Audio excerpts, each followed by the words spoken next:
சன்னதியான் ஆச்சிரமத்தையும் சைவகல பண்பாட்டு பேரவையையும் தலைமை தாங்கி வழிநடத்துகின்ற எங்களுடைய குருவாக விளங்குகின்ற மதிப்புக்கும் அன்புக்கும் உரிய மோகன்தாஸ் சுவாமிகள், இந்த ஆச்சிரமத்திலே பணியாற்றுகின்ற பணியாளர்கள், இங்கே வருகை வந்திருக்கின்ற அடியவர்கள், பெரியோர்கள் அனைவருக்கும் எனது முதற்கண் வணக்கத்தை தெரிவித்துக் கொள்கிறேன்.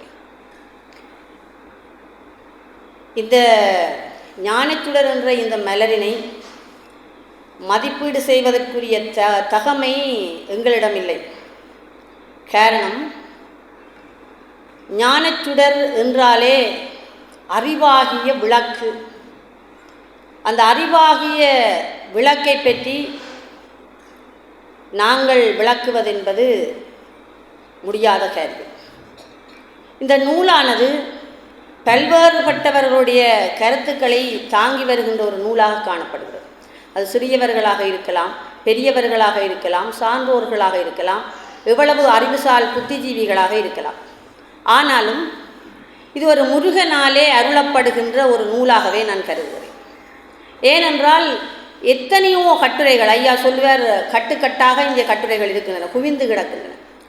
ஆனால் அந்த கட்டுரைகளுக்குள்ளே தேர்ந்தெடுத்து எல்லோராலும் செவ்வை பார்க்கப்பட்டு இறுதியாக சுவாமிகளாலே செவ்வை பார்க்கப்பட்ட பின்னர் தான் இந்த நூல் வெளியீடு செய்யப்படுகிறது. அந்த வகையிலே தான் இதிலே எந்த விதமான பிழைகளும் இன்றி இந்த நூல் வெளிவருகின்றது. இதனை எங்களுடைய வெளியீட்டுரை செய்த தயானி அவர்கள் கூறியிருந்தார்கள். அடுத்தது பார்த்தோம் என்று சொன்னால், இந்த நூலை இங்கே வெளியீடோ மதிப்பீடோ செய்ய வேண்டிய தேவை இல்லை. அதான் முதலே சொல்லிவிட்டேன், இதை பற்றிய கருத்துக்களை கூறுவதற்கு நாங்கள் தகுதியற்றவர்கள்.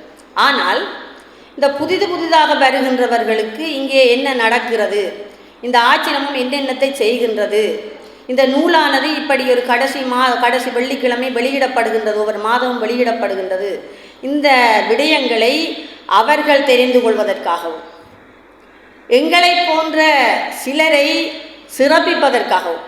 ஏனென்றால் இந்த நூலை மதிப்பீடு செய்வதற்கு எத்தனையோ பெரியவர்கள், எத்தனையோ அறிஞர் பெருமக்கள் இருக்கிறார்கள். ஆனால் அவர்களுக்குள்ளும் அவர்களையெல்லாம் அழைக்காமல் எங்களை போன்றவர்களை இங்கே அழைத்து இதனை மதிப்பீடு செய்வதென்றால் அது எல்லாம் முருகனுடைய ஒரு திருவிளையாடல், எங்களை சிறப்பிப்பதற்காக. இப்படித்தான் நான் நினைக்கின்றேன். அந்த வகையிலே இதிலே உள்ள எல்லா கட்டுரைகளையும் பெரிதாக விளக்குவதற்கோ கூறுவதற்கோ எங்களுடைய தகமையோ அல்லது நேரமோ போதுமானதாக இல்லை. அந்த வகையிலே இந்த கட்டுரைகளை எடுத்து அதற்குள் உள்ள சிறப்பான விடயங்களையும் எனக்கு தெரிந்த சில விடயங்களையும் கூறி இதனுடைய மதிப்பூட்டியை செய்யலாம் நினைக்கிறேன். முதலிலே பாருங்கள், இந்த மயில்வாகன சுவாமிகள் இந்த ஆச்சிரமத்துக்கு முன்னுதாரணமாக விளங்குகின்ற எமது சுவாமிகளுடைய குரு முதல்வர் மயில்வாகன சுவாமிகள் மற்றும் மற்ற பக்கத்திலே பார்த்தால் கலை பண்பாட்டு பேரவையின் ஒரு கலை பண்பாட்டு அம்சங்களை விளக்குகின்ற ஒரு படம், அடுத்த முருகனுடைய படம், வேலினுடைய படம், இந்த பூவரச மரத்தினுடைய படம், இந்த ஆச்சிரமத்தினுடைய படம், எல்லாவற்றையும் உள்ளடக்கியதாக இந்த முகப்பு தோற்றம் காணப்படுகிறது. இதில் பார்த்தோம் என்று சொன்னால், இந்த சைவகலை பண்பாட்டு பேரவையினுடைய சின்னங்கள், அதற்கு ஒரு காரணம் என்னென்றால், வாரந்தோறும் ஒவ்வொரு வெள்ளிக்கிழமையும் ஏதோ ஒரு வகையிலே கலைகளை உணர்த்தக்கூடிய வகையில், அது பேச்சாக இருக்கலாம், நடனமாக இருக்கலாம், பாட்டாக இருக்கலாம், எந்த விடயமாக இருக்கலாம், ஒவ்வொரு வாரம் தோறும் இங்கே இந்த நிகழ்வுகள் இங்கே நடைபெறுவதை நீங்கள் அறிந்து கொள்வீர்கள் நினைக்கிறேன். அதனை விளக்குவதாக அந்த சின்னம் அமைந்திருக்கிறது. அடுத்து அந்த வேலை பற்றி அவர் சொல்லியிருக்கிறார். அடுத்த முருகப்பெருமான், அடுத்தது குரு முதல்வர், அவரை ஞாபகப்படுத்துவதற்காகவும் பெருமைப்படுத்துவதற்காகவும் போடப்படும். அடுத்த பக்கத்திலே பார்த்தோம் என்று சொன்னால், குறள் வழி அண்டு ஒவ்வொரு புத்தகத்திலும் இந்த குறள்கள் 2 குறள்கள் வரும். அதை விட இந்த ஜோகர் சுவாமிகளுடைய நற்சிந்தனை வரும். இதில் இருக்கிற அந்த 2 குறள்களை பற்றியும் சொல்ல வேண்டும் என்று நினைத்தேன். பாருங்கள், கேள்வியை பிழைத்துணர்ந்தும் பேதமை சொல்லார், இழைத்துணர்ந்து ஈண்டிய கேள்வியவர். அதாவது இழைத்துணர்ந்து ஈண்டிய கேள்வியவர் பிழைத்துணர்ந்தும் பேதமை சொல்லார். அதாவது இழைத்துணர்ந்து ஈண்டிய கேள்வியவர், பொருட்களை நுட்பமாக ஆராய்ந்து நிறைந்த கேள்வியை உடையவர்கள், ஞானத்தை உடையவர்கள் பிழைத்துணர்ந்தும், அதாவது தவறான ஒன்றை அறிந்த விடத்தும் பேதமை சொல்ல அறிவு குறைவான சொற்களை கூற மாட்டார்கள். அடுத்த பாருங்கோ, கேட்பினும் கேளாத்தகையவே கேள்வியால் தோக்கப்படாத செவி. அதாவது கேள்வியால் தோக்கப்படாத செவி கேட்பினும் கேளாத்தகவே, அதாவது அறிவுரைகளால் கேட்டலாகிய கேள்வியால் தோக்கப்படாத செவி, துளைக்கப்படாத காதுகள் கேட்பினும் கேளாத்தகவே, அதாவது கேட்கத்தகையவாக இருப்பினும் செவிட்டுத்தன்மையாக இருக்கும். அதாவது காதுகள் கேட்கக்கூடியதாக இருந்தும் செவிட்டுத்தன்மையாக இருக்கும். அதுக்கு ஒரு குறளை சொல்லலாம், அன்பின் வலியது உயிர்நிலை அகுதலார் என்பதோல் போர்த்தது உடம்புண்டு. அதாவது அன்பின் வழியில் நாங்கள் நடக்கலே என்றால் இந்த உடம்பானது உயிரோடு இருந்தும் சும்மா எலும்பால் போர்த்த உடம்பு போல இருக்குமா. அந்த குறளோடு இந்த குறளை ஒப்பிட்டு பார்க்க முடியும். அடுத்தது நற்சிந்தனை. அந்த நாம் செய்கின்ற செயல்களை இம்மைக்கும் மறுமைக்கும் எங்களை வந்து சேரும் என்பதை இந்த நற்சிந்தனையின் ஊடாக கண்டுகொள்ளலாம். அடுத்தது உள்ள பார்த்தோம்னா ஸ்ரீ செல்வச்சன்னதி ஆலயத்தினுடைய பழைய தேர், அதாவது ஒரு எரிக்கப்பட்ட தேர், மிகப்பெரிய தேர். இந்த எல்லா உலகிலும் உள்ளவற்றிலும் மிகப்பெரிய தேராக காணப்பட்டது. தற்பொழுது இல்லை. அதனுடைய படம் இங்கே போடப்பட்டிருக்கிறது. அடுத்தது பொருளடக்கம் போடப்பட்டிருக்கிறது. அடுத்தது ஆடி மாதம் 2025 331வது மலர். 27 வருடங்கள் கடந்து யோசிச்சு பாருங்க. ஒரு 1-2 வருடம், 10 வருடம், 20 வருடம் அல்ல, 27 வருடங்கள் கடந்து 7வது மாதம் கால்பதிக்கின்ற ஒரு நூலாக இந்த நூல் இருக்கின்றது. அடுத்தது பாருங்க, தபால் செலவோடு 500 ரூபாண்டு போடப்பட்டிருக்கு. நான் முதலே சொல்லிட்டேன், இந்த நூலை பற்றி நாங்கள் எதுவுமே சொல்ல தேவையில்லை. அதெல்லாம் முருகனாலே அருளப்பட்டு சுவாமிகளாலே வெளியிடப்படுகிறது. இந்த 500 ரூபா நீங்கள் பார்த்தீங்கள் என்றால் இந்த புத்தகத்தை அனுப்புறதுக்குரிய நான் நினைக்கிறேன் கட்டணம் 50 ரூபான்னு நினைக்கிறேன். 12 மாதமுக்கும் 600 ரூபா தபால் செலவு, அதுலேயும் 100 ரூபா இல்லை. அப்போ புத்தகம் இலவசம். வடிவா சிந்திச்சு பார்த்தோம்டா புத்தகம் இலவசம், எங்களுக்கு புத்தகம் இலவசம். அப்போ ஏன் இந்த நிகழ்வு இங்கே நடைபெறுகிறது, இது ஏன் ஐயா வெளியிட்டு கொண்டிருக்கின்றார் என்றால் ஒரு சமய பணி. எங்களுடைய மக்கள், எங்களுடைய பிள்ளைகள் இந்த நூலிலே உள்ள கட்டுரைகளை வாசிக்க வேண்டும். உதாரணமாக இப்போ சொன்ன தயான் தன்னுடைய பல்கலைக்கழக தேர்வுக்கு இந்த நூல் பயன்படுத்தப்பட்டது. அதே மாதிரி இந்தியாவில் இந்த ஞானச்சுடர் ஆணி மாத வெளியிட்டிருக்கின்ற எங்களுடைய வாயுசன் அவர்கள் சொல்லியிருக்கிற தான் உயர்தரம் படிக்கின்ற பொழுது இதிலே வந்திருந்த கட்டுரைகள் சில தனக்கு உதவி செய்திருக்கின்றனர். அதே மாதிரி நான் எம்ஏ, அதாவது சைவ சித்தாந்தம் எம்ஏ படிக்கல, நான் இந்த ஆச்சிரமத்தை பற்றி எடுத்து ஆய்வு செய்யலாம் என்று போனால் வேறு ஆட்கள் அதை பற்றி ஆய்வு செய்திருக்கிறார்கள். யாழ் பல்கலைக்கழகத்துக்கு போனால் இந்த ஆச்சிரமத்தை பற்றி ஆய்வு அங்கே கட்டுரையாக இருக்கு. அத்தகைய ஒரு சிறப்புமிக்க ஒரு நூலாகவும் சிறப்புமிக்க ஒரு இடமாகவும் தான் இந்த இடம் விளங்குகிறது. அடுத்த பாருங்க, இந்த ஞானச்சுடர் ஆணி மாத வெளியிட்டு உரிய நிகழ்த்தி இருக்கிறார் எங்களுடைய வாயுசன் அவர்கள். அவர் அதில் சொல்லப்பட்ட விஷயத்தை வச்சு பார்க்கின்ற பொழுது வாசிப்பதால் மனிதன் பூரணம் அடைகின்றான். இதை நான் மாணவர்களுக்கு அடிக்கடி சொல்வேன். வாசிக்கிறது பாருங்க, வேறு புத்தகங்களை பிள்ளைகள் பள்ளிக்கூடத்தில் கொடுக்குற புத்தகங்கள்லாம் பெருசாக வாசிக்க மாட்டார். இது ஒரு புது நூல், இதில் பல்வேறுபட்டவருடைய விடயங்கள் வருகின்றன. அப்போ ஒவ்வொரு விடயங்களையும் மாணவர்கள் புதிதாக வாசித்து சமயம்தான், வேறு ஒன்றும் இல்லை, இது நிச்சயம் வாசிக்கலாம். வாசிக்க வேண்டிய தேவை இருக்குது. ஆன்மீகத்தை வளர்க்கணும், இதை வாசிக்கணும். வாசிக்கிறதால பிள்ளைகள் மேலும் மேலும் வாசித்து நான் ஒரு பரீட்சை எழுத போகிறோம்னா வாசிக்காமல் முடிய எழுதலாம். அப்போ இதை வாய்ச்சி பழகி கொண்டு போனோம்னு சொன்னால் எந்த ஒன்றையும் பிள்ளைகள் இலகுவாக வாசிக்கக்கூடியதாக இருக்கும். அடுத்தது சமயம்சார் சிந்தனைகள், அறிவியல் விழுமிய பண்புகள், இப்படியான பல்வேறுபட்ட விடயங்களை தாங்கி கொண்டு இந்த நூல் வெளிவருவதாக எங்களோட வாயுசன் அவர்கள் கூறியிருக்கிறார். அடுத்தது இதில் வர விபூதி பிரசாதம், அது எங்களுக்கு கிடைக்காத ஒரு பொக்கிஷம். உண்மை எங்களோட வீட்டை பொறுத்த வரைக்கும் எங்களோட வீட்டை இந்த நூல் வந்த உடனும் என்னுடைய பிள்ளைகள் 2 பேரும் அடிபடுவார்கள். இதை வாசிக்கிறதுக்கு இல்லை, இதில் வர இந்த விபூதியை யார் எடுக்கிறதுன்றது இப்படி ஒரு என்னவோ ஒரு விருப்பம், அப்படி ஒரு விருப்பம் இருக்குது. ஆகவே இது ஒரு பொக்கிஷமாக இந்த விபூதி பிரசாதம் எங்களோட வீடு தேடி வருகிறது. அடுத்த ஆணி மாதம் மதிப்பூட்டிலே செய்கிறார் எங்களுடைய கைலநாதன் அவர்கள். அவர் இந்த அட்டைப்பட விளக்கத்தையும் ஆச்சிரமத்தோடு தொடர்புடையவர்கள் பலருடைய இழப்பு, அதாவது இந்த ஆச்சிரமத்தோட தொடர்புடைய பல்வேறுபட்டவர்கள் ஏனோ அந்த இறைவனுடைய திருவருளால் அவர்கள் இறைவனிடம் அழைத்து செல்லப்பட்டிருக்கிறார்கள். அண்மையிலும் ஒருவர் இறந்திருக்கிறார். அவரை பற்றியும் இந்த இடத்திலே அவர் கூறியிருக்கிறார். அடுத்தது ஐயாவினுடைய கௌரவிப்பு ஒன்று, அதை நான் வாசிக்கிறேன். ஐக்கிய நாடுகளின் மனித உரிமை அமைப்பினரால் கொழும்பு அருங்காட்சியகத்தில் கேட்போர் கூடத்தில் வைத்து ஆச்சிரம சுவாமிகளுக்கு தேசாபிமானி என்னும் விருதும் மனித உரிமைகளுக்கான மாகாண இயக்குனர் என்ற பதவி நிலையினையும் வழங்கியதையிட்டு ஆச்சிரமத்தில் வைத்து பேரவையினால் கௌரவிக்கப்பட்டார். அத்துடன் ஞானச்சுட சிறப்பு விருது வழங்கலும் நிறைவடைந்ததாக அவருடைய கருத்து அமைந்திருக்கிறது. அடுத்த பாருங்கோ, சுடர் தரும் தகவல். இன்றைக்கு என்னுடைய பேச்சு கூடுதலாக இதுக்குள்ள தான் இருக்க போது. மற்றவர்களுடைய கட்டுரையை நான் சாதாரணமாக மெதுவாக பார்க்கலாம் என்று இந்த சுடர் தரும் தகவலில் வந்து குரு வார்த்தை என்ற ஒரு தலைப்பை வச்சுக்கொண்டு விளக்கப்பட்டிருக்கு. அதில் பார்த்தோம்னா குரு பாரம்பரியம், அதில் நான் புத்தகத்தை வச்சுட்டு கொஞ்சம் சொல்லுவான். இந்த ஆச்சிரமத்தை பொறுத்த வரைக்கும் மயில்வாகன சுவாமிகள் எங்களுடைய மோகனதாஸ் சுவாமிகளுடைய குரு. அவருடைய குரு யார் என்று சொன்னால் ரமண மகரிஷி. அவர் இந்தியாவில் வாழ்ந்த ஒரு பெரியார். அவரை பற்றி நீங்கள் அறிந்திருப்பீர்கள். அவர் ஒரு முறை, நான் இதில் சொல்ல வேண்டிய ஒரு விஷயம், அவர் ஒரு முறை அவருக்கு ஒரு நோய் ஒன்று ஏற்பட்டிருக்கு. அவருக்கு சத்திர சிகிச்சை செய்ய அது இதில் இல்லை, சத்திர சிகிச்சை செய்ய வேண்டிய ஒரு நிர்பந்தம். அந்த இடத்துல அவர் சொல்லியிருக்கிறார். எங்களுக்கெல்லாம் சத்திர சிகிச்சை செய்கிறேன்னா தெரியும், எல்லாம் என்ன அந்த மயக்க ஊசியெல்லாம் போட்டு தான் செய்வார்.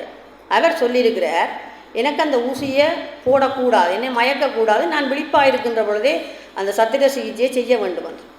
ஏனென்று கேட்டால் அவர் அந்த இடத்துல சொல்கிறார் என்னென்னா, நான் வந்து இந்த பிறவியிலேயே நான் அனுபவிக்க வேண்டிய துன்பங்கள் எல்லாவற்றையும் அனுபவித்து போட்டு போவேன். ஏனென்றால் அடுத்த பிறவிக்கு நான் வச்சேன் என்று சொன்னால் எனக்கு மறுபிறவி ஒன்று வரும்.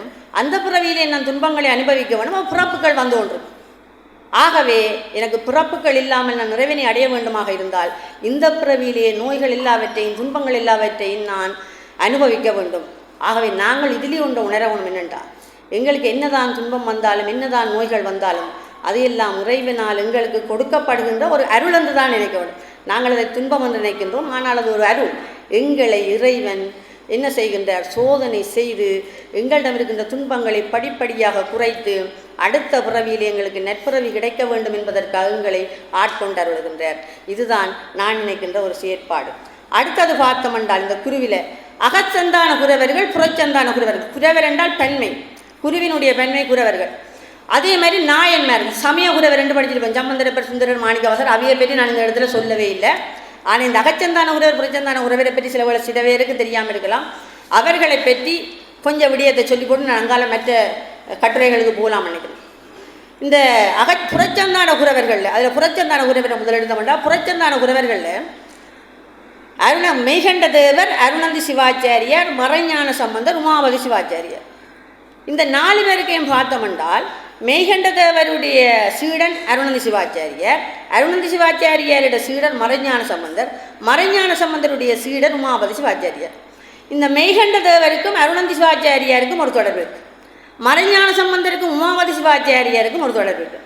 இந்த அருணந்தி சிவாச்சாரியாருக்கும் மெய்கண்ட தேவருக்கும் உள்ள தொடர்பு என்னென்று சொன்னால், இந்த மெய்கண்ட தேவருடைய தந்தை அச்சுத கலப்பாளர், அவர்களுக்கு பிள்ளைகள் இல்லை.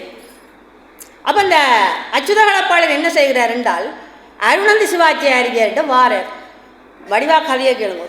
அருணந்தி சிவாச்சாரியாருடைய குரு மெய்கண்ட தேவருடைய தந்தைக்கு அருணந்தி சிவாச்சாரியார் குரு. அப்போ அவர் இவரிடம் இவர் சொன்ன அறிவுரைகளுக்கு ஏற்ப நடந்து அவர்களுக்கு பிறந்த குழந்தை தான் இந்த மெய்கண்ட தேவர். அப்போ மெய்கண்ட தேவரை விட அருணந்தி சிவாச்சாரியார் வயதிலே மூத்தவர். இவர் ஒரு நாள் தன்னுடைய மாணாக்கர்களுக்கு கல்வி கற்பித்துக் கொண்டிருக்கிறார். இந்த இடத்துக்கு மெய்கண்ட தேவர் போகிறார். வடிவா யோசிக்கும். மெய்கண்ட தேவர் பிறந்தது அருணந்தி தேவர் சொன்ன ஒரு அறிவுரையின் மூலமாகத்தான் மெய்கண்ட தேவர் பிறந்தார். ஆனால் இப்போ இந்த மெய்கண்ட தேவர் அருணந்தி சிவாச்சாரியார்கிட்ட போகிறார். போய் கேட்குறார், ஆணவத்தின் வடிவம் என்ன, ஆணவம் என்றால் என்னன்னு. அவர் ஒன்றுமே கதைக்கல. அருணந்தி சிவாச்சாரியார் ஒன்றும் கதைக்கல. இந்த சுட்டி விரலால் இப்படி காட்டினேன். அதில் அர்த்தம் என்னென்றால், அந்த ஆணவத்தின் வடிவமே நீதான் அன்று சொல்லி. அப்போ இவர் போய் என்ன செய்தார், அருணந்தி சிவாச்சாரியர் போய் விழுந்துட்டார். விழுந்தவுடனும் மெய்கண்ட தேவர் மெய்கண்ட தேவருக்கு அருணந்தி சிவாச்சாரியர் என்ன செய்தார், மெய்கண்ட தேவர் அருணந்தி சிவாச்சாரியருடைய சீடர் ஆய். சீடராகினதன் பின்னர் இப்போ பாருங்க வயது வித்தியாசம். ஆனால் நாம் நினைக்கிறோம் என்ன, எங்களோட குருவண்டா அவர் எங்களோட வயசு கூடின ஆளாக இருக்கணும், சீடரெண்டா வயது குறைந்த வயது, அப்படி ஒரு காலமும் இல்லை.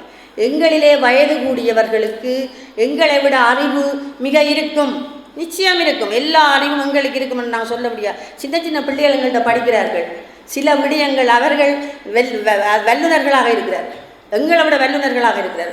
அப்போவே அவர்களிடமிருந்து நாங்கள் கற்க வேண்டிய விடயங்கள் பல இருக்கின்றன. இதே போல இந்த உமாபதி சிவாச்சாரியர் மறைஞான சம்பந்தரும் இப்படித்தான் ஒரு கூட்டத்தை மாணவர்களுக்கு நிகழ்த்தி கொண்டிருக்கிறார். இந்த உமாபதி சிவாச்சாரியர் என்ன செய்கிறார், அவர் 3000 தில்லைவாழ் அந்தணர்கள் 3000 ஒரு ஆள் பாருங்க, இவ்வளோ பெரியா. அப்போ இவரை பல்லக்கில் தூக்கி கொண்டு வரையணும் அவர்கிட்ட சீடர்கள். அப்போ பல்லக்கில் தூக்கி கொண்டு வரையக்குள்ள இவர் விளக்கு தெரியும் தானே உங்களுக்கு, சுவாமி சுத்தைக்குள்ள விளக்கு எல்லாம் பிடிச்சி கொண்டு ஆலவட்டம் எல்லாம் கொண்டு வருவோம். இவருக்கு பிடிக்கல மறைஞான சம்பந்தம். ஏன்னா பிள்ளைகளெல்லாம் அவரை பார்த்து கொண்டு பெராக்கு பார்த்து கொண்டிருக்கணும். அவருக்கு கோபம் வந்துச்சு. உடனே அவர் சொல்லி சொல்கிறார், பட்டகட்டையில் பகற்குருடு போகிறது. இது என்னென்று விளங்கிறதுக்கு, பட்டகட்டையில் என்ன பகற்குருடு போகிறது? பட்டகட்டை என்றது பட்டகட்டையினாலே செய்யப்பட்ட பல்லக்கு. பகற்குருடு என்பது விளக்கெல்லாம் பிடிச்சி கொண்டு போகிறார். அப்போ கண்ணிருந்தும் கண் தெரியாது போல போகிறார் உமாபதி சிவாச்சாரியர்.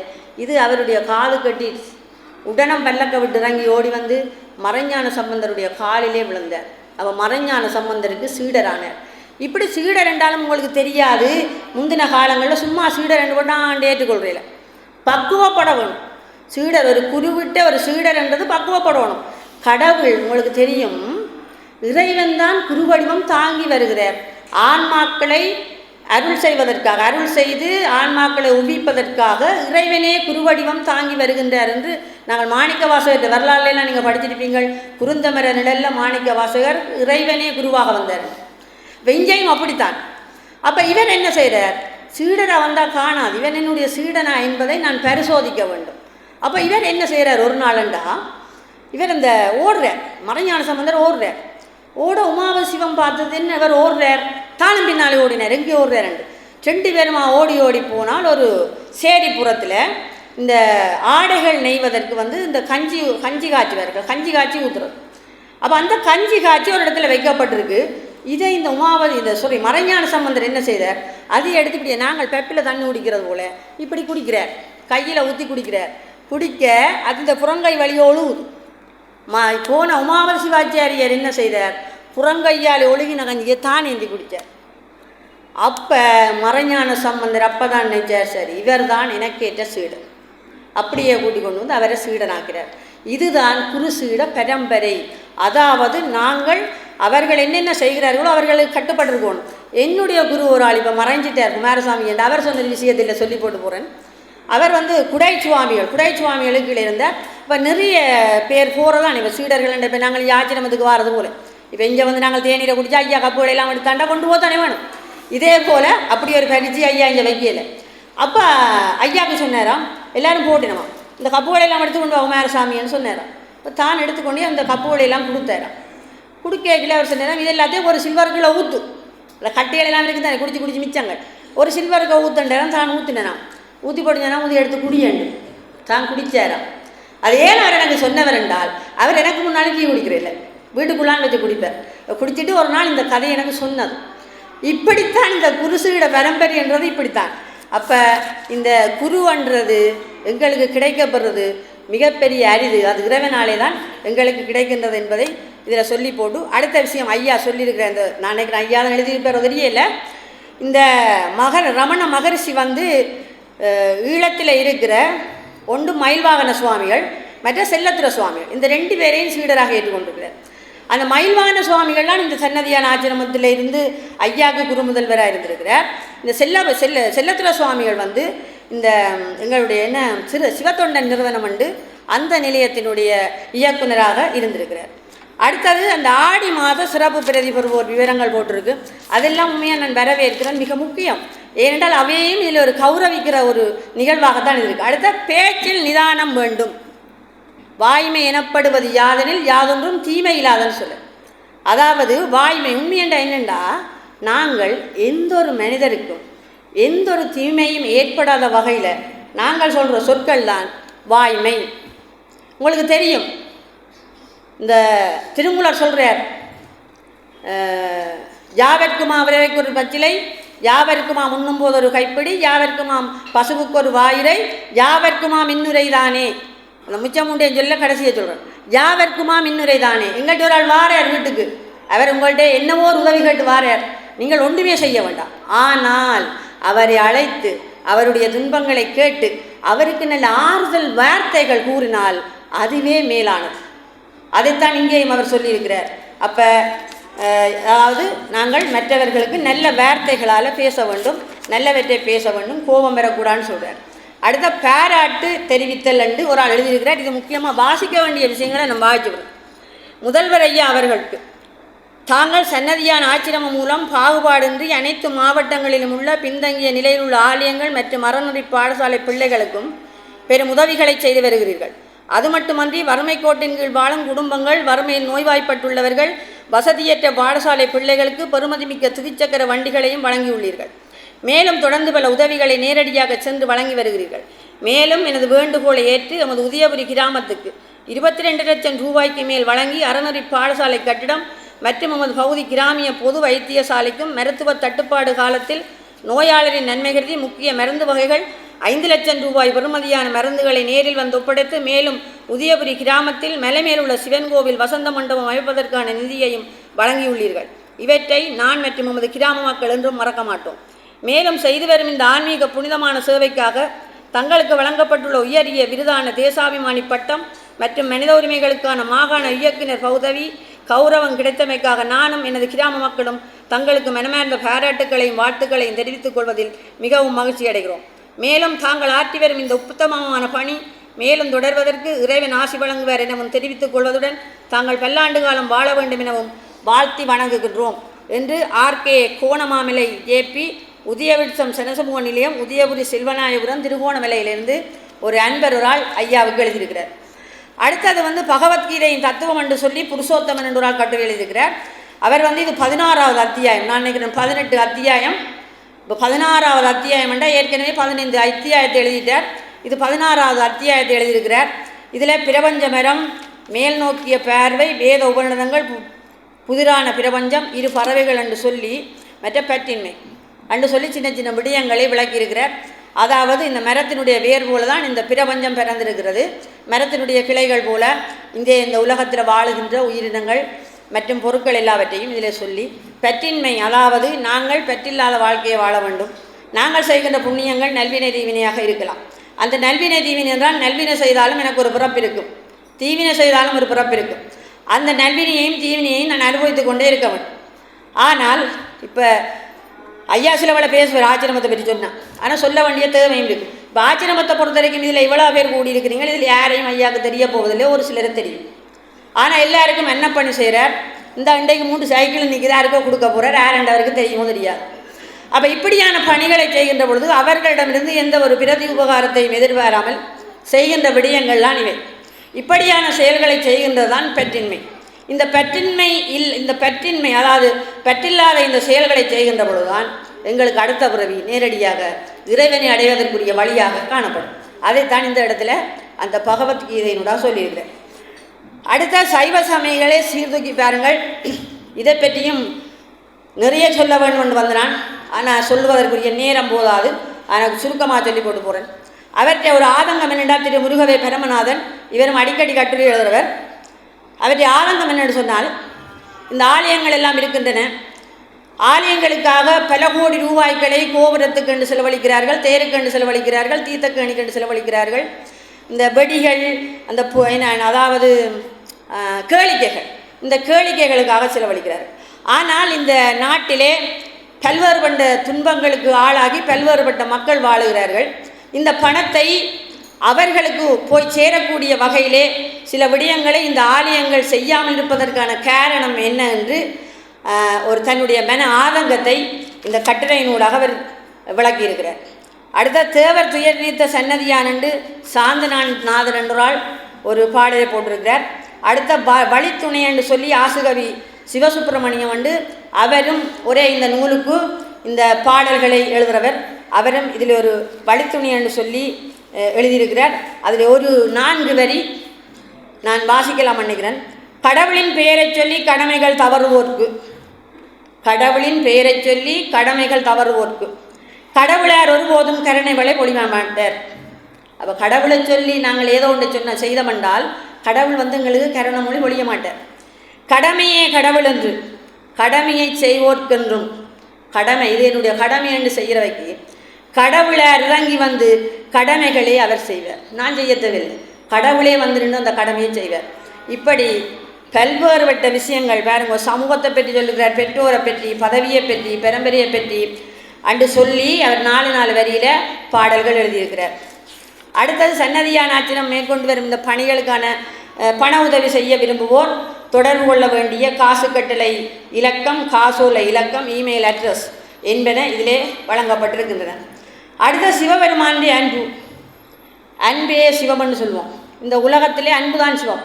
அதாவது எந்த மனிதனாக இருக்கலாம், பிற உயிர்களாக இருக்கலாம், யாராக இருந்தாலும் நாங்கள் அன்பு செய்து வாழ வேண்டும். அவர்களோட அன்பு செய்து வாழுகின்ற போது அவர்கள் மீது இறைவன் இருக்கின்றார் என்ற சிந்தனை எங்களுக்கு வர வேண்டும். அப்படி வருமாக இருந்தால் இந்த கொலையோ அல்லது இந்த கொலையோ களவோ அல்லது இந்த கற்பழிப்போ எந்த விதமான தீய சிந்தனைகளும் இந்த மாநிலங்களாக எங்களுக்கு வரமாட்டுது என்பதை நான் இந்த இடத்திலே கூறிக்கொண்டு அடுத்த இந்த முப்பொருள் பதிபசு பாசம் அதை ஒரு 3 விரலால் சொல்லி போட்டு போகிறேன். இல்லை கணக்க சொல்லியிருக்கிறார். அதாவது இப்படி பார்த்தோம்னு சொன்னால் இது சிம்முத்திரை. சிவபெருமானே சனகர் சனாதனர் சனத்துக்குமாரன், சனகர் சனாதனர் சனந்தனர் சனக்குமாரன் 4 முனிவர்களுக்கு போதித்தது. இதில் இதுதான் பதி. அவர் எப்பவும் தனித்து தான் நிற்கிறார் கடவுள். பாருங்க, இது நாங்கள், இதுதான் இந்த ஆணவங்கண்ணும் இந்த 3 தான் எங்கள்கிட்ட நின்று எங்களை தீய செயல்களை செய்ய வைக்கிறது. இந்த 3ல் இருந்து நாங்கள் விலகுகின்றது மிகப்பெரிய கஷ்டம். பாருங்க, இவரை இங்கே கொண்டு வரண்டு, இவர் வர மாட்டார். இவர்கிட்ட நாங்கள் தேடி போகணும் கடவுள்கிட்ட. அப்போ அதுக்குத்தான் எங்களுக்கு குரு வேணும்னு சொன்னாங்க. குரு எங்களுக்கு அருளிப்பார், ஆனால் நாங்கள் அதை அறியாமல் இருப்போம். அப்போ நல்ல குருவை தேடி நல்ல ஞான நூல்களை இந்த ஆச்சிரமத்தில் வெளியிடப்படுகின்ற ஞானச்சுடர் போன்ற நூல்களை கற்று தெளிந்து இறைவனை நாங்கள் மெல்ல மெல்லமாக என்ன செய்ய வேண்டும், அடைய வேண்டும். இதற்கான வழிகள் இந்த நூல்களை வாசிப்பது மட்டுமல்ல, ஆலய வழிபாடு, விபூதி. நாங்கள் வீடுகளில் வேறுங்க எத்தனை பேர் விபூதி அணிகிறார்கள். எந்த விட்ட 2 பிள்ளைகள் இருக்குது. ஒரு பிள்ளை தன்பாளியை போய் விபூதி பூசுவான், தன்பாளியை போட்டு வைப்பான் எப்பவும். ஆனால் என்ற மகளுக்கு நான் தான் பூசி விடுவோம்.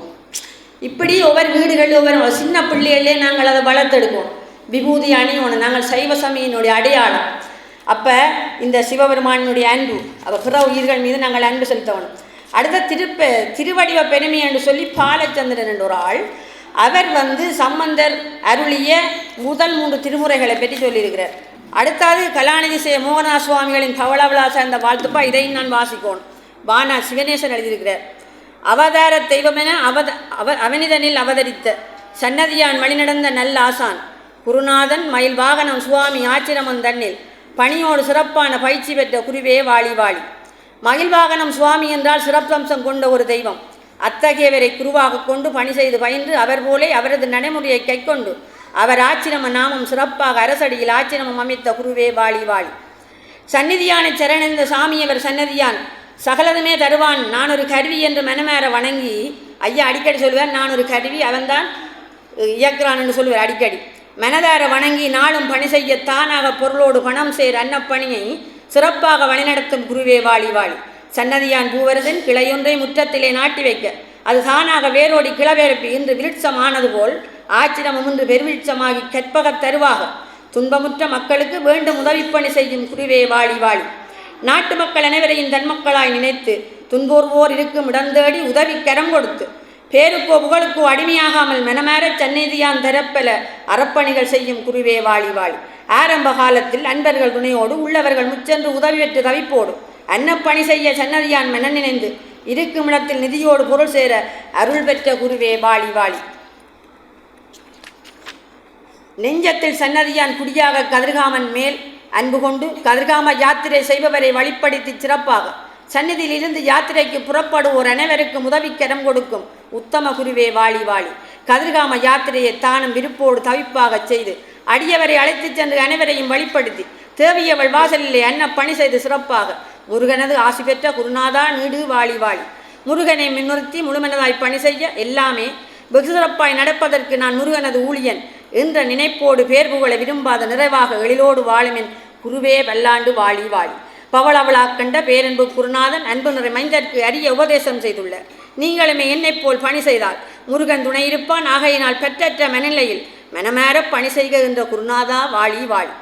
பவள விழா கண்ட எங்கள் அவதார தெய்வமான மோகன் சாமி வாழ்க வாழ்கவே. நோயற்ற வாழ்வோடு திணறை செல்வம் பெற்று அறப்பணிகள் மனங்குளிரச் செய்து வாழ்க வாழ்கவே.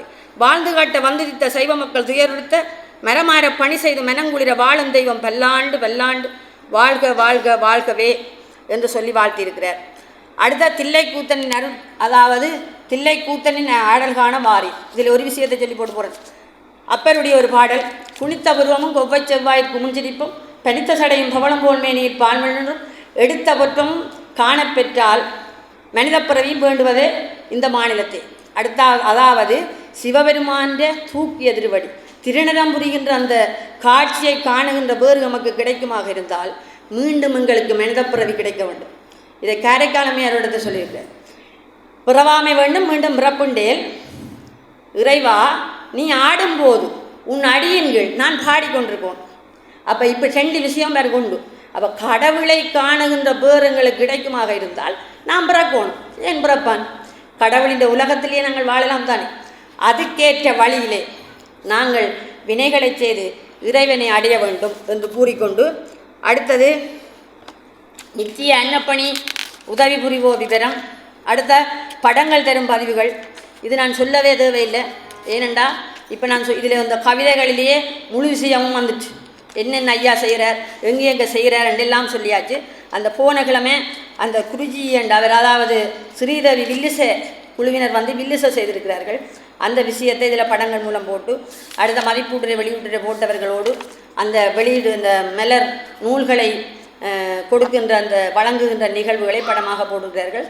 அமைதிக்கான வரங்கள் என்று சமாதியில் உண்டன்னு சொல்லி திரு கே சிவஞான ராயா அவர் ஒவ்வொரு முறையுமே பாட்டுகளாக எழுதுகிறவர். இதில் ஒரு கட்டுரை ஒன்று வைத்திருக்கிறார்.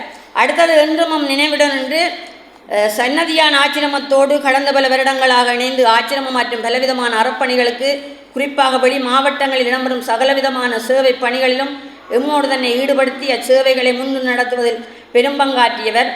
ஆச்சிரமத்தின் மூலம் இடம்பெற்ற கதிர்காம உற்சவத்திலும் கலந்து வேலனை வழிபட்டு இறுதி வரை உம்முடன் பயணித்த பெருமாள் மகேந்திரன் அவர்கள் கடந்த 10/7/2025 வியாழக்கிழமை அன்று அமரரான செய்தி கேட்டு ஆறா துயரடைகிறோம்.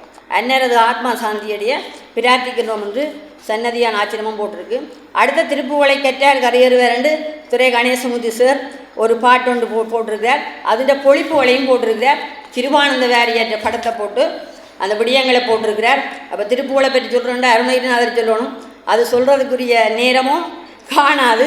அதனால் அந்த திருப்புவளை படித்து பயன்பெறுங்கள் என்று சொல்லி அடுத்த வாசகர் உள்ளத்திலிருந்து கணபதி பிள்ளை சிவசங்கரநாதன் ஜேபி என்றால் போட்டிருக்கிறார். அதை நிச்சயம் நான் வாசிக்க வேணும். ஏனென்றால் அவையின் உள்ளத்தில் இருக்கிற விஷயங்களை நாங்கள் அறிஞ்சு கொள்ளணும். சன்னதியான் ஆச்சிரம முதல்வர் கலாநிதி சே மோகன்நாத் சுவாமிகளின் வழிகாட்டலில் ஞானச்சுடர் கடந்த மாதம் 330வது மலராக வெளிவந்தது. சுடர் மூலம் ஆன்மீக சமய அறிவினை சைவத்தமிழ் உலகம் பெற்று வருகிறது. சுவாமிகள் ஆன்மீக பணியோடு தினந்தோறும் அன்னதான பணியும் செய்வதோடு காலத்தின் தேவையை உணர்ந்து தமிழ் மக்கள் வாழுகின்ற இலங்கையின் பல பாகங்களிலும் தேவையறிந்து ஆலய திருத்தம், பாடசாலை மாணவர்களின் தேவைகள், போக்குவரத்து வசதியற்ற மாணவர்களுக்கு துவிச்சக்கர வண்டிகள், பல்கலைக்கழக மாணவர்களுக்கும் பாடசாலை மாணவர்களுக்கும் மாதாந்த உதவிப்பணம் மற்றும் பல்வேறு பணிகளை செய்து வரும் பாராட்டப்பட வேண்டிய விடயமாகும். அருணகிரிநாத சுவாமிகளால் திருப்புகழ் பாடிய கதிர்காமக்கந்தன் ஆலயம் பாத யாத்திரை செல்லும் அடியவர்களுக்கு சின்னத்தல்விரதி ஆலயத்தில் ஆரம்பித்து அவர்களுக்கு வேண்டிய உதவிகளை ஆலயம் செல்வும் வரை செய்து அதில் வயது வேறுபாடின்றி சிறுவர்களும் செல்வது இறைவன் மீது வைத்த நம்பிக்கை எடுத்து காட்டுகிறது. இதை சைவத்தமிழ் உலகம் சிந்தித்து தம் பிள்ளைகளையும் ஆன்மீக அறிவோடு வளர்க்க வேண்டிய சூழல் உருவாக்கப்பட வேண்டும். மேற்படி சுவாமிகள் பல்லாண்டுகள் சேவைகளை தொடர இறைவனை பிரார்த்திக்கிறோம் என்று சொல்லி போட்டிருக்கிறார். அங்கால பார்த்தோம்னா ஆச்சிரமத்தால் மேற்கொள்ளப்படும் சமுதாய பணிகள் நான் இதில் சொல்கிறதுக்கு சொல்லி அடங்காது. அதனால் இந்த நூலை வேணுனீங்கன்னா வாய்ச்சி பாருங்கோ. அடுத்தது அங்கால பார்த்தோம்னு சொன்னால் இந்த ஆலய மகோற்சவத்தை முன்னிட்டு இடம்பெறுகின்ற விசேட நிகழ்வுகள். உண்மையாக நான் இந்த புத்தகத்தை வாங்கினுடன் டக்குன்னு பார்த்து நட ஐயா கூட்டம் வச்சு தானே எல்லாரையும் யார் இப்போ பேசுகிறேன் டேட் போடுறவர் எங்களை ஒன்று கூப்பிடையிலேயே பேர் போட்டிருக்கே அண்டு சொல்லி போட்டு பார்த்தேன். ஆனால் உண்மையாக நான் போடாததுக்கு மகிழ்ச்சி அடைகிறேன். இந்த முறை போடையின்றதுக்கு நான் மகிழ்ச்சி அடைகிறேன். ஏனெண்டா ஒவ்வொருவருடைய புது புது ஆக்களுடைய பேச்சுகளை நாங்கள் கேட்கணும். எல்லாருமே இதில் நான் பார்த்த நேரம் இருந்து எங்களுடைய பழையாக்கள் ஒரு பெரும்பாலும் முற்றாக தவிர்க்கப்பட்டு எல்லாம் புதாக்கள். இது எங்களுக்கு கிடைச்ச ஒரு பெரிய வெற்றி என்று நான் நினைக்கிறேன். ஏனென்றால் இவர்களுடைய பேச்சுக்களை கேட்டு இவர்களை வளர்ப்பதன் ஊடாக உண்மையாக பழையவர்கள் பழையாக்கள் நாங்கள் கொஞ்சம் போக இளையவர்கள் வருகின்ற பொழுது அவர்கள் ஊடாகத்தான் இனி இந்த மாணவர்கள் எல்லாம் வளரப்போகிறார்கள். ஆகவே அவர்களுடைய பேச்சுக்களை கேட்பதன் ஊடாக நல்ல சமுதாயம் உருவாகும் என்று கூறி அடுத்தது ஆவணி மாத நிகழ்வுகள் வேற அந்த நிகழ்வுகள் இதிலே போடப்பட்டிருக்கு. அதில் வெள்ளிக்கிழமை என்னென்ன நிகழ்வுகள் என்று போட்டு வார வெள்ளிக்கிழமை வந்து 1/8/2025 தவனேசன் அவர்கள் ஞானவேல் என்ற ஒரு தலைப்பில் கட்டுரை பாருங்க வேறண்டா சித்த மருத்துவத்துறை மருந்தாளர்.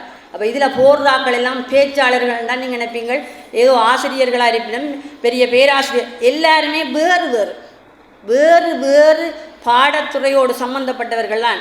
இந்த நூல்களிலே கட்டுரை எழுதுபவர்களாக இருக்கலாம், இந்த சொற்பொழிவாற்றுபவர்களாக இருக்கலாம், இந்த நிகழ்வுகளை நடத்துபவர்களாக இருக்கலாம், எல்லாமே வேறுபட்டவர்களாக இருக்கின்றார்கள் என்று கூறி உண்மையில் இந்த சந்தர்ப்பத்தை இன்றைக்கு நான் வந்ததுக்கான காரணம் எனக்கும் என் நேரம் இல்லை. இன்றைக்கு மாகாண மட்ட பரீட்சை 5ஆம் ஆண்டு நிற்க இயலாது. ஆனாலும் நான் வந்ததுக்கு காரணம் இன்றைக்கு நான் ஐயா எங்களை முதலே சொல்லிட்டேன், எங்களை சிறப்பிப்பதற்காண்டி இதில் பேரை போட்டு எங்களை கூப்பிடுறேன். இன்றைக்கு நான் வரையலை என்றால் அடுத்த வருஷம் இந்த பேர் இதில் வராது. சரியோ? அதை நினைச்சு கொண்டு நான் உண்மையாக எங்களை கௌரவிக்கிற அந்த கௌரவிப்புக்கு நாங்கள் உண்மையாக தலை சாய்க்கணும்.